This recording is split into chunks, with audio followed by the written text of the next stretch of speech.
żeby myśleć o bezpieczeństwie w kontekście ciągłego doskonalenia, myślimy o tym również w kontekście efektywności operacyjnej.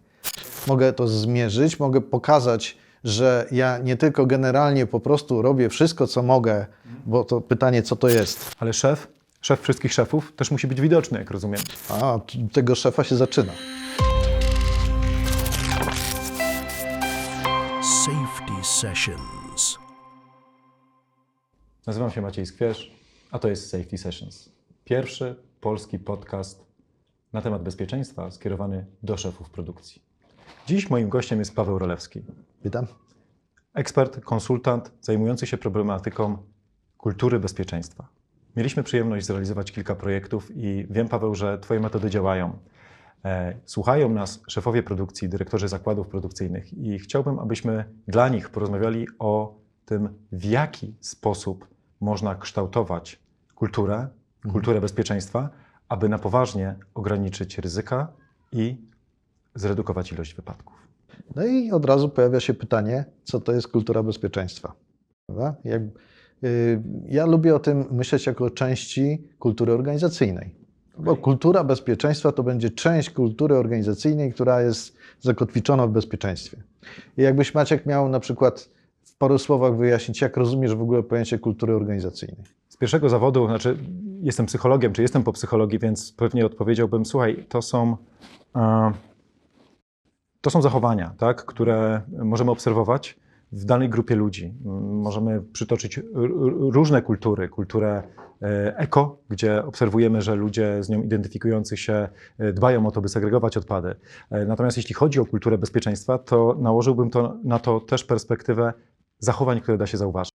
I o to w tym chodzi, wiesz, żeby pomyśleć o tej części kultury organizacyjnej, którą nazywamy kulturą bezpieczeństwa, która sprowadza się do tego, że organizacja w dzieleniu swoich wartości, w swoich rytuałach, w rodzaju współpracy, w sposobie współpracy, którą kształtuje, odnosiła to wszystko skutecznie do obszaru bezpieczeństwa, żeby na koniec realizować założenia, realizować cele założone dla organizacji, cele indywidualne, żeby myśleć o bezpieczeństwie w kontekście ciągłego doskonalenia i na koniec zbliżać się do tego celu strategicznego o zero wypadków. A w takim razie, gdybyśmy mieli odnieść się do zachowań, no to zapewne da się je jakoś postopniować. Tak, i to wiesz, dlatego mówimy o tym, że siła albo poziom kultury bezpieczeństwa wpływa na to, jak funkcjonuje organizacja w bezpieczeństwie, czyli na ile jest w stanie sprawnie realizować założenia, osiągać cele bądź nie. A to się oczywiście bezpośrednio przekłada na poziom wypadkowości. Dla naszych słuchaczy, dyrektorów, szefów produkcji, pewnie istotne będzie to, żeby zrozumieć też zależność, że oprócz tego, że oczywiście mówimy o niekwestionowanych wartościach, jak zdrowie ludzkie, życie, to myślimy o tym również w kontekście efektywności operacyjnej. I myślę, że warte jest podkreślenia to i warte zrozumienia jest to, że pracując na rzecz osiągnięcia takiego strategicznego celu zero wypadków, pracujemy na rzecz zwiększenia efektywności operacyjnej. Bardzo ważne, no bo na koniec chodzi o to, żeby utrzymać biznes, prawda? Ale utrzymać go w sposób bezpieczny. No to przyjmijmy, że nasz słuchacz czuje, że musi zrobić coś z kwestią wypadkowości w firmie, zająć się bezpieczeństwem w innym wymiarze niż dotychczas, ale nie do końca wie jak. Ma służbę BHP, która wspomaga, ale w firmie dzieje się coś niedobrego. I teraz, gdyby śmiał powiedzieć, to od czego powinien zacząć? Ja proponuję zacząć od zrozumienia, gdzie jest się z kulturą bezpieczeństwa jako organizacja. Czyli trzeba by zmierzyć tę kulturę bezpieczeństwa, określić bieżący stan. Da się to zmierzyć? Da się. To jest bardzo miękkie, można powiedzieć. Biznes lubi liczby, fakty. Oczywiście. Jak to mierzyć? To są takie tajemne sposoby, które pozwalają przełożyć taką metodę jakościową na metodę ilościową, tak żeby poruszać się w tym, co menadżerowie lubią najbardziej, czyli konkretne poziomy, do których się można odnieść i później sprawdzić, czy generujemy jakiś rozwój, wzrost, czy rzeczywiście dochodzi do doskonalenia tego obszaru, czy nie. Warto też mieć takie bazowe zrozumienie tego, jakie główne poziomy rozwoju kultury bezpieczeństwa są, z czym one się wiążą i wtedy dobierać odpowiednie działania w zależności od tego, gdzie takie ćwiczenie polegające na ocenie kultury bezpieczeństwa uplasuje organizację. To brzmi to jak fundament, bo znam firmy, znam dyrektorów firm produkcyjnych, którzy podejmowali duże inwestycje, aby udoskonalić park maszynowy, zredukować ryzyka, które występują w kontakcie z maszynami, czy inne problemy techniczne rozwiązać. Aczkolwiek po rozwiązaniu tych problemów technicznych w kontekście bezpieczeństwa niewiele się zmieniało. Znaczy to konkretne stanowisko pracy, oczywiście ono było bezpieczniejsze, ale ludzie pracujący przy maszynach, w procesie, przejawiali zachowania ryzykowne, zachowania niebezpieczne i to na koniec dnia prowadziło do tego, że ten szef wracał, mówił: słuchaj, no dobra, zainwestowaliśmy kilkadziesiąt tysięcy złotych, ale dalej mamy zdarzenia potencjalnie wypadkowe. Znowu gdzieś się zdarzył wypadek. To z tego, co ty mówisz, słyszę, że w zasadzie jeżeli nie zaczniemy od kultury, od przyjrzenia się temu, jak ta kultura dzisiaj u nas wygląda, no to nie będziemy mogli w zasadzie rozpocząć działania w pełnym wymiarze. Rozpocząć możemy w różnych wymiarach, tylko chodzi o to, żeby one były jak najbardziej efektywne. I teraz myśląc o tych różnych przestrzeniach, z którymi zderza się zarządzający operacją, no to musimy pamiętać, że ten tak zwany czynnik ludzki, czyli ludzie stanowiący organizację, albo będą realizowali założenia, albo nie, albo będą je realizowali w części. I to na koniec będzie decydowało o tym, na ile efektywna jest organizacja w osiąganiu celów, które sobie stawia. To chciałbym spojrzeć na problematykę kultury bezpieczeństwa z trzech wymiarów. Pierwszy wymiar ludzki. Może też najtrudniejszy do uchwycenia, ponieważ taki mniej policzalny, ale gdybyś miał powiedzieć z perspektywy leadershipu, z perspektywy zachowań liderów, oczekiwań wobec tych liderów, czego szef produkcji powinien oczekiwać od swoich liderów, aby rzeczywiście zacząć robić krok do przodu w zakresie bezpieczeństwa, ale też co sam powinien zrobić, żeby nadać temu właściwy bieg? To jest bardzo dobre pytanie, bo to jest tak, że wiesz, jeśli uświadamiasz sobie potrzebę zrobienia czegoś w tym obszarze, ona pewnie z czegoś wynika, tak? Czujesz, że te aspekty wpływają niekorzystnie albo psują twój efekt, twojej pracy, twoje starania. Więc jeżeli czujesz, że musisz coś z tym zrobić, to automatycznie zaczynasz o tym myśleć: ja się muszę tym zająć, co oznacza wpisanie tego w obszar odpowiedzialności. Czyli patrz, jeżeli szef organizacji zrozumie, że musi zrobić coś więcej niż tak nominalnie w zakresie zaangażowania się w zarządzanie bezpieczeństwem i zacznie tego kaskadowo wymagać od kolejnych poziomów zarządczych, to jest bardzo duża szansa, że coś się zadzieje.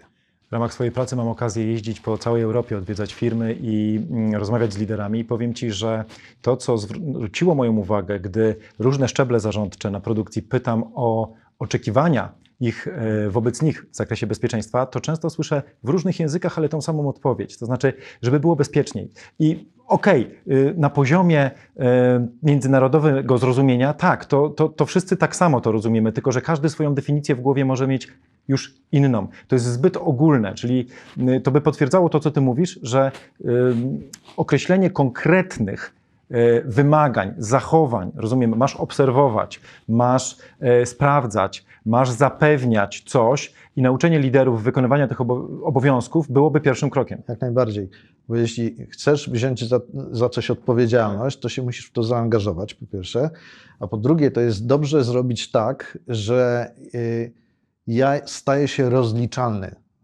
Mogę to zmierzyć. Tak. Mogę to zmierzyć, mogę pokazać, że ja nie tylko generalnie po prostu robię wszystko, co mogę, bo to pytanie, co to jest, tak? Żeby zapewnić bezpieczeństwo, tylko podejmuję jakieś konkretne działania, które mają pomóc mnie indywidualnie na poziomie zarządczym, ale również przede wszystkim organizacji, dowieść pewne założenia, pewne cele, które chcę osiągnąć jako organizacja, jako zarządzający. Ale szef wszystkich szefów też musi być widoczny, jak rozumiem. A od tego szefa się zaczyna. Zmiana zacznie się, jeśli chcemy, żeby była efektywna, musi zacząć się od szefa szefów. To co ten szef szefów ma zrobić? Konkretnie. Ten szef szefów, zresztą później powinien to przełożyć na kolejne poziomy organizacyjne, powinien pomyśleć o czymś, co nazywamy w branży odczuwalnym przywództwem w bezpieczeństwie. Odczuwalnym przywództwem w bezpieczeństwie. Czyli czujemy, że szef przyjdzie na spotkanie i zapyta o kwestie związane z safety. Na przykład, tak? I będzie to robił w sposób regularny i ustrukturyzowany. No to brzmi ciekawie. Brzmi ciekawie, także wydaje się, że w zasadzie to jest to obszar, bez którego nie można ruszyć dalej. Oczywiście tam wchodzi w grę parę takich bardzo istotnych, powiedzmy, atrybutów takiego odczuwalnego przywództwa, tak? Możemy, pierwszy, który jest bardzo ważny, to możemy wymienić takie zagadnienie zarządzania przez przykład. Czyli wiesz, jeżeli ja chcę, żeby coś zafunkcjonowało zgodnie z założeniami, to pierwszym, który będzie ten standard utrzymywał, to powinien być ja sam.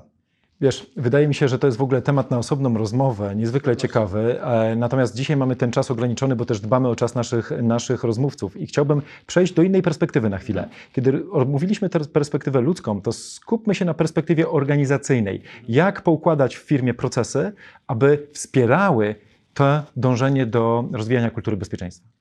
W nowoczesnych organizacjach możemy się spodziewać z reguły sytuacji, w której mamy już jakieś założenia systemowe, jeśli chodzi o zarządzanie bezpieczeństwem. Mamy takie bazowe procesy jak ocena ryzyka zawodowego i tak dalej, prawda? I teraz kluczowe elementy, które powinny zafunkcjonować wokół tego wszystkiego, to jest tak, po pierwsze, moim zdaniem, ja bym zaczął od wizji, tak? Gdzie chcę mieć organizację na przestrzeni paru lat, tak? Taka wizja powoduje postawienie celów strategicznych, takich dużych celów typu zero wypadków, tak? Czyli bezwypadkowe środowisko pracy, które chcę zapewnić dla swoich pracowników. Natomiast kluczowe jest, żeby zacząć przekładać to na krótkoterminowe plany, które będziemy mogli analizować pod względem realizacji, a do tego warto, żeby mieć jakieś wskaźniki, które nam pokażą, gdzie jesteśmy, żeby łatwo się zorientować w tym, gdzie zmierzamy i na ile efektywnie. I warto pamiętać o tym, żeby te cele i wskaźniki stawiać dla organizacji, później umiejętnie kaskadować na różne poziomy organizacyjne, ale równolegle zadbać o to, że stają się celami indywidualnymi dla kolejnych zarządzających. Czyli tu trochę wyprzedziłeś moje pytanie, które dotyczy mierzenia efektywności tego, no bo na koniec dnia, gdy się spotykamy z zarządami, z dyrekcją, to oni mówią, OK, ale jaki zrobiliśmy progres? Pokażcie mi liczby, żebym zobaczył, czy trend jest pozytywny, czy nie. Sam wiesz z praktyki, że pozostanie przy takich prostych statystykach typu analiza ilości wypadków, czy też nawet zdarzeń potencjalnie wypadkowych, to jest daleko za mało. I całą sztuką jest przeprowadzić organizację w tryb, a szczególnie te poziomy zarządcze, w taki tryb, kiedy zaczynamy rozliczać wskaźnikami tak zwanymi proaktywnymi, wyprzedzającymi, które rozliczają podejmowanie aktywności na rzecz doskonalenia bezpieczeństwa. Jakie to mogą być aktywności? Chociażby udział w programie obserwacji behawioralnych. To znaczy? Czyli jako kierujący, gdy mam taki proces wdrożony w firmie, mam pewne obowiązki w związku z tym, czyli na przykład cykliczne przeprowadzanie obserwacji behawioralnych, które później muszę zaraportować.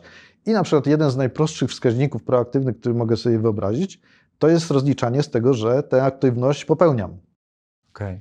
No tak, bo jeżeli mam kilkunastu brygadzistów, bo rozumiem, że to oni są użytkownikami systemu, no to tak naprawdę, jeżeli nauczę ich wykonywać te obserwacje, to codziennie bądź nawet w jakimś ustalonym harmonogramie będę miał kilkunastu obserwatorów, którzy będą, jak rozumiem, na ludziach i na ich zachowaniach. Dokładnie. Czyli na obszarze bezpieczeństwa z tym wymiarem ludzkim. Ładnie się o tym słucha i to jest przedmiot ciekawej rozmowy, ale czy rzeczywiście widzisz, żeby polskie firmy były tym zainteresowane? Czy pracowałeś z klientami, którzy jakby tak end-to-end wdrożyli to rozwiązanie i dzisiaj mogą powiedzieć tak, widzimy, jak dużą wartość to przynosi? Tak, miałem przyjemność pracować z wieloma organizacjami, które bądź wdrożyły, bądź uefektywniły ten proces, program obserwacji behawioralnych. Tak? I to naprawdę to jest taki game changer, mówiąc nie po polsku. Tak. Stanowczo jest to proces, który bardzo mocno wpływa na rozwój organizacji w zakresie efektywnego zarządzania bezpieczeństwem. Czyli ja rozumiem, że nasz rozmówca, który byłby zainteresowany choćby tym zagadnieniem, wie już, może liczyć na to, że w jakiś sposób można znaleźć w Polsce firmę, która opowie mu o tym, hej, ja już to wdrożyłem, ja widzę efekty, zróbmy best practice sharing na przykład, tak? To nie jest tylko teoria, tylko konkretna metoda. Bezwzględnie tak. Natomiast trzeba pamiętać o tym, że to jest jedno z narzędzi, które jest bardzo istotne z punktu widzenia efektywnego zarządzania bezpieczeństwem i budowania siły kultury bezpieczeństwa. Natomiast na etapie, od którego wyszliśmy, od strategii do planu, to ważne, żeby właśnie zrozumieć, gdzie jestem z kulturą bezpieczeństwa i jakie narzędzia najskuteczniej mogą zasilić ten rozwój, gdzieś wpchnąć rozwój kultury bezpieczeństwa, skoncentrować się na tym, analizować, jak to funkcjonuje, jakie efekty przynosi i wtedy umiejętnie dodawać kolejne narzędzia, bądź myśleć o tym, jak w kolejnych krokach zwiększać efektywność na przykład danego procesu. Bo to są ciekawe zagadnienia. To zanim podsumujemy, jeszcze jeden punkt, bowiem czasami słyszy się w dyskusjach o przerzucaniu odpowiedzialności za bezpieczeństwo. I oczywiście te rozmowy na zasadzie to BHP odpowiada za bezpieczeństwo, co jest absolutną nieprawdą, to nie o to chodzi, ale kto w firmie, patrząc z perspektywy struktury, powinien być na początku takiego procesu zaangażowany w projekt, działania, które będą skoncentrowane na doskonaleniu kultury bezpieczeństwa. Kogo szef produkcji, jadąc dzisiaj do pracy, powinien poprosić na zebranie, na spotkanie, żeby usiąść z tymi stronami do dyskusji? No to bezwzględnie cały ten proces trzeba oprzeć o kolejne poziomy kierownicze. Począwszy od tego pierwszego, który raportuje do mnie jako szefa, a skończywszy na najniższym poziomie kierowniczym liniowym. Dlatego, że takie podejście daje gwarancję efektywnego uruchomienia tych poziomów zarządczych i przez to przełożenia tego efektywnie na pracowników i w efekcie osiągnięciu sytuacji, w której zmieniamy przekonania, wartości, zachowania pracowników i powodujemy, że oni rzeczywiście stają się naszymi partnerami w realizacji takiego celu zero wypadków. Okej, poza szefem produkcji, kto jeszcze powinien wziąć udział w spotkaniu? W zależności od tego, jak wygląda struktura, oczywiście najistotniejsze są wszystkie poziomy operacyjne, czyli szef produkcji, jako ekspert szef bezpieczeństwa, bezwzględnie, który gdzieś tam na pewno swoją merytoryką będzie zasilał takie zmiany. To mogą być wszystkie takie działy pomocnicze, czy też jak je nie nazwiemy, wspierające, tak, typu lean, zarządzanie jakością. Chodzi o to, żeby nie myśleć selektywnie o odpowiedzialności za bezpieczeństwo. Myśleć o tym w ten sposób, że każdy, kto zarządza, jest odpowiedzialny również w ramach swojego obszaru odpowiedzialności za bezpieczeństwo. Spróbujmy zatem podsumować. Jeżeli nasi rozmówcy jadą właśnie do pracy i przed nimi dzisiaj, a może wywołają takie spotkanie w ciągu tygodnia, to co powinni mieć w notatniku albo co powinni zapamiętać, takie top 3 tematy odnośnie kultury bezpieczeństwa, które mogliby poruszyć w swojej firmie? Proponowałbym, żeby zanotować takie kropki. Po pierwsze, warto zrozumieć, że kultura bezpieczeństwa wpływa na efektywność operacyjną. Jeżeli chcemy rozwijać kulturę bezpieczeństwa, przez co wspierać efektywność organizacyjną, dobrze jest zrozumieć, gdzie ja z tą kulturą jestem. Czyli ją spróbować zmierzyć i na bazie tego założyć plan działań, który metodycznie gdzieś będzie nas popychał w tym rozwoju kultury bezpieczeństwa. Trzecia kropka ważna, jak zadamy sobie pytanie, kto to ma robić, kto jest odpowiedzialny za bezpieczeństwo w firmie, to oczywiście każdy, ale szczególną odpowiedzialność mają wszyscy zarządzający i na nich musimy oprzeć taką zmianę. Brzmi bardzo interesująco, szczególnie te obserwacje też, które myślę, że mogą być tematem przyszłych rozmów. No na pewno, to pewnie wymaga naszego kolejnego spotkania i wejścia głębiej w zagadnienie, natomiast z doświadczenia mogę powiedzieć, że wdrożenie albo zapewnienie efektywności procesu obserwacji behawioralnych jest jednym z bardzo kluczowych elementów, jeśli chodzi o rozwój kultury bezpieczeństwa. Bardzo Ci dziękuję za dzisiejszą rozmowę. Ja również bardzo dziękuję. Podcast Safety Sessions można oglądać i słuchać na YouTube oraz na Spotify. Publikujemy nie rzadziej niż co 2 tygodnie. Lista już opublikowanych i dopiero zaplanowanych sesji jest dostępna na oficjalnej stronie podcastu safetysessions.info. Można tutaj przeczytać pełną transkrypcję każdej sesji, wyszukać odcinki poświęcone interesującemu nas obszarowi bezpieczeństwa pracy, poznać tematy zaplanowanych sesji oraz zapoznać się z zaproszonymi ekspertami. Linki w opisie.